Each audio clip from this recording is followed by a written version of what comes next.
Sir നോക്കൂ, നാം മാംസം കഴിക്കുന്നില്ലെങ്കിൽ B12 നമുക്ക് എവിടെ നിന്ന് കിട്ടും? B12 മാംസത്തിലല്ല, മണ്ണിലാണ്. സസ്യങ്ങൾ പുല്ല് മുതലായവ തിന്നുമ്പോൾ പുല്ലിന്റെ വേരുകളിൽ മണ്ണുണ്ട്. അതിനാൽ പുല്ലിനൊപ്പം മണ്ണും അവരുടെ വയറ്റിലേക്ക് പോകുന്നു.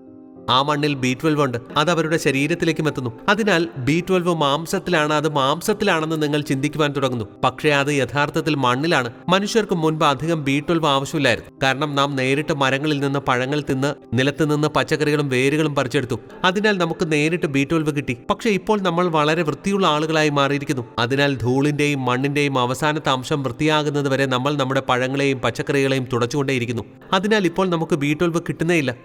നിങ്ങൾ കടയിൽ നിന്ന് മാംസം വാങ്ങുന്നു. അതുപോലെ അടുത്ത കടയിൽ നിന്ന് B12 വാങ്ങുക.